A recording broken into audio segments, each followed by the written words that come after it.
Hey all you Rock-afire fans. So here I'll be showing off all the different fur versions that I'm having produced. I have been asked for probably years now, where can I get cosmetics? Where can I get fur?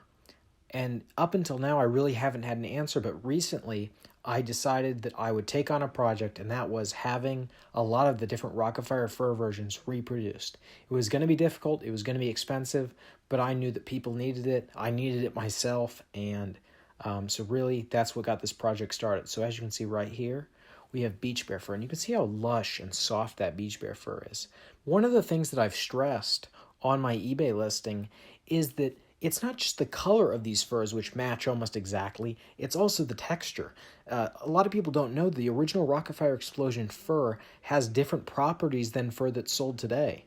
So one of the properties that fur today no longer has, that this fur that I've had produced does, is posability. And basically what that means is, if you've ever seen fats where somebody has taken an air nozzle and sprayed his hair back and it stays in place as he performs, even as he rocks around and his head turns and everything, the reason that fur stays in that place is because of the properties of that fur, and that's the posability.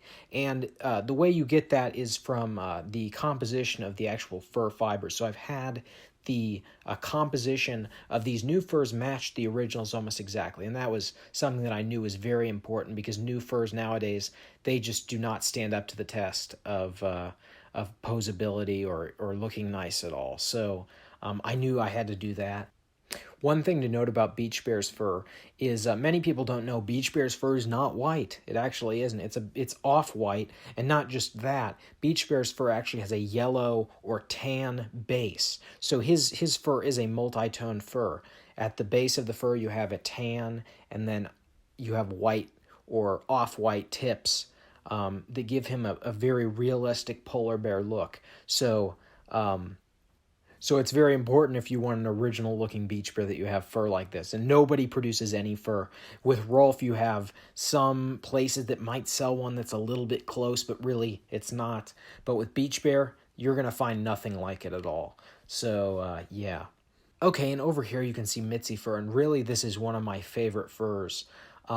It was very complicated to make, but luckily I was able to get this to match almost exactly. Here you can see this photo right here. On the top we have the original fur, and on the bottom is the new fur, and you can see that there's almost no difference between them, and that was really my goal in this project. But with Mitzi, her fur is multi-tone, it's multicolor.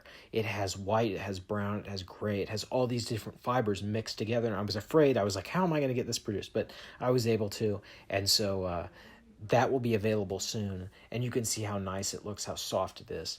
So Billy Bob, of course, is one of the most sought after. Everybody wants something that has to do with Billy Bob. I guess it's because he's the mascot. Everybody wants a Billy Bob animatronic Billy Bob fur, and finally it's available. There was a very limited supply, but now people will be able to have access to this fur. They can buy it for their character. They can buy it just, to hang on your wall, to make a pillow out of. You can do that. It's soft. So yeah, Billy Bob, as you can see, matches very well. And down here you can see Rolf, and you can see how beautiful this fur is. And it's very soft, yet here, look, I'm touching the fibers, and they're very stiff. They stay down. And that is really, as I said previously, this is very important to the original composition of the Rock-afire Explosion fur and how it looks. Every time you see a character, you see Rolf with his fur brushed back or his fur sprayed up. The reason it stays that way is because of the posability. That's the composition of the fur. So there is no other fur on the market that has the same color. Well, there's no furs at all that have the same color as these. Maybe a couple, maybe sort of close, but not really that close. But there's no furs that have the colors, and there's also no furs that have the same composition. So these furs are very special. They were very hard to have produced, but I wanted to do this right. I wanted to make sure that fans are getting the exact same quality that creative engineering had back in the 80s. I didn't want to compromise and say, okay, we're just going to have, neon white fur for beach bear. I wanted to make sure, okay, we want to get the original color. We're going to do a tan base and white tips. And, with Mitzi, that was a difficult one. Many colors were involved in that. But in the end, I'm very happy with these. I think all the people that get these furs are going to be very happy. If you have maybe some of the original cosmetics and some of the old cosmetics, it's going to match almost exactly. And so, I mean, these furs are really for anybody. You could use them for a blanket. You could use it for a pillow. But I know, of course, most of the people who contact me about it, they're wanting it for a character. And so, yeah, these are perfect. And I will be having more products in the future, such as organ fronts, and it's been really great working with Aaron. I'm very happy to have this officially licensed product with him, and yeah, so you will definitely be seeing more products from me in the future, and I think you guys will enjoy this new fur.